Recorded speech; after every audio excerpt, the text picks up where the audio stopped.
इतने कठिन समय में जब देश में सुनामी लहर चल रही है,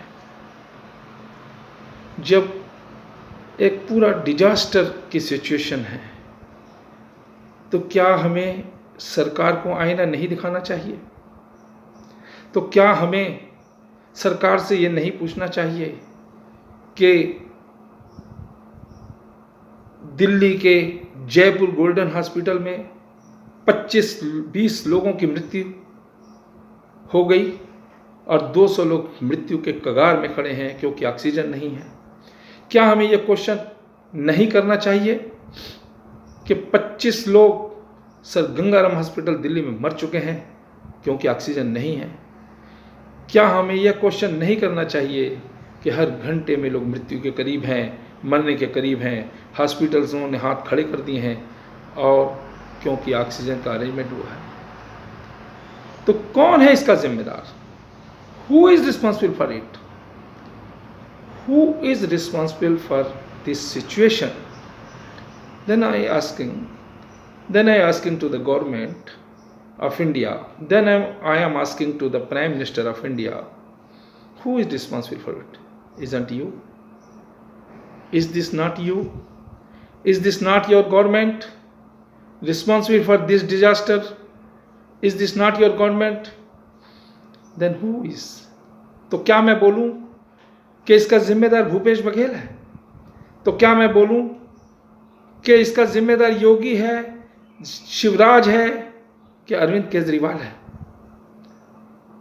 तो upon whom I should fix the responsibility?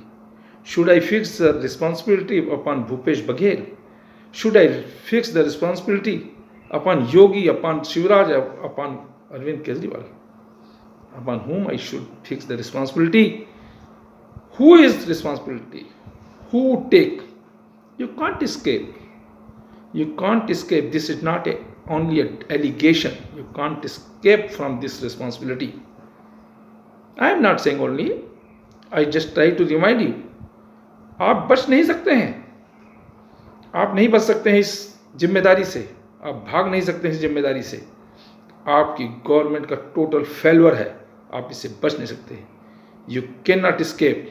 It is the failure of your government. Only I am not saying, I am not blaming you. Just I remind you, one statement of the High Court, one remark of the High Court, which was never made in history of India. What was the remark? I tell you. Government, High Court ask you, High Court instruct you, arrange oxygen at any cost. Borrow, beg or steal. Borrow, beg or steal.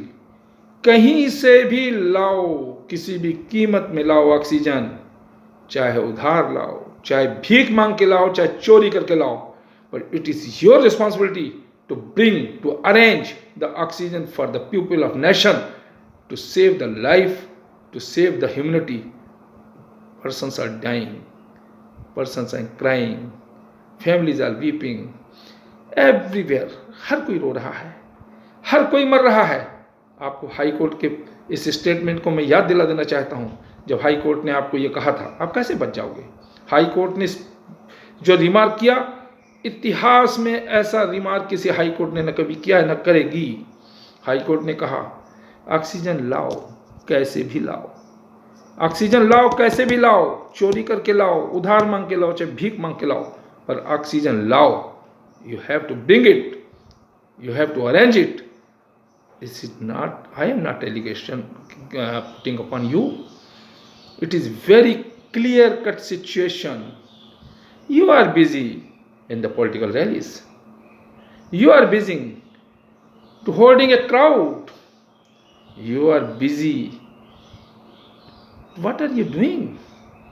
Don't you think this is a gross negligence, the part of prime person of India, Prime Minister of India, who has a responsibility to take the care of nation and who is completely involved in election campaign. Already nation is under the crisis. Already nation is under the facing COVID. Don't you think कि your all activities is spreading the corona, your all activities is spreading the virus, and you are digging the you are digging for nations. What are you doing? Sir, मैं ये कहना चाहता हूँ आपको कि आप busy हैं इलेक्शन कैंपेन में, आप बिजी हैं लाखों लोगों की भीड़ को इकट्ठा करने में। क्या ये आपको नहीं लगता कि ये ग्रॉस नेग्लिजेंसी है?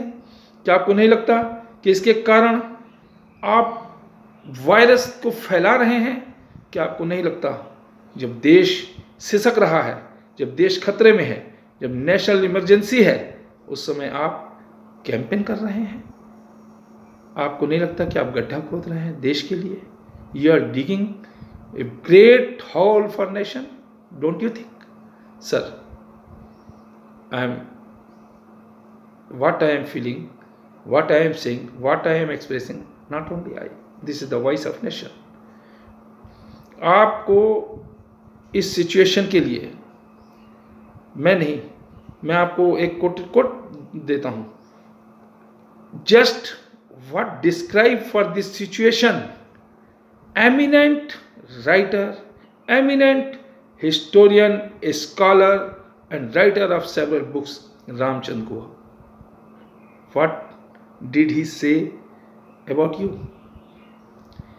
He said, the whole situation is made due to your negligence. What did he say? He says, you are megalomaniac person. You are suffering with megalomania. What does it mean? Megalomaniac or megalomania means a person who lives in delusion and he thinks that he is a superhuman like a god. क्या कहा आपके बारे में रामचंद्र गुहा, जो एक बहुत बड़े historian हैं, स्कॉलर हैं, राइटर्स हैं, कितनी किताबें उन्होंने लिखी, उन्होंने क्या कहा इस सिचुएशन के बारे में? उन्होंने आपके बारे में क्या कहा? उन्होंने कहा कि आप मैग्लोमैनिक हो. मैग्लोमैनिक मतलब आप सफर कर रहे हो मैग्लोमेनिया से. मैग्लोमेनिया मीन्स आप कल्पना क्षेत्र में रहते हो. कल्पना क्षेत्र में आप विचरण कर रहे हैं, काल्पनिक जगत में विचरण कर रहे हैं और आप अपने आप को सुपर ह्यूमन समझते हैं, आप अपने आप को ईश्वर के तुल्य समझते हैं. And unfortunately Guha says further, unfortunately you have a cabinet, you have a ministry, and your cabinet is suffering with psychofanatic. Your cabinet is a psychofanatic. Psychofanatic means they are busy in flattering. They are flattered to get some more advantage from you, from government. Guha कहते हैं कि आपकी जो ministry है, आपका जो cabinet है, वो साइकोफैनेटिक है. वो चमचागिरी में, आपकी अधिकाधिक प्रशंसा में व्यस्त है. उसको राष्ट्र की कोई चिंता नहीं है, वो आपकी प्रशंसा में व्यस्त है, क्योंकि वो अधिक लाभ लेना चाहता है आपसे, क्योंकि वो गवर्नमेंट के अधिक से अधिक लाभ लेना चाहता है आपके द्वारा. So this is the cause of disaster. I don't want speak more and more, but just I pray with folded hand. मैं आपसे आगे कुछ नहीं कहता, मैं जस्ट अपने हाथ जोड़कर आपसे निवेदन करता हूँ कि please save the nation, please save the nation, please save the nation. अंत में आपसे मैं सिर्फ इतना कहता हूँ कि कृपया मेरे राष्ट्र को बचाइए, कृपया मेरे राष्ट्र को बचाइए, कृपया मेरे राष्ट्र को बचाइए.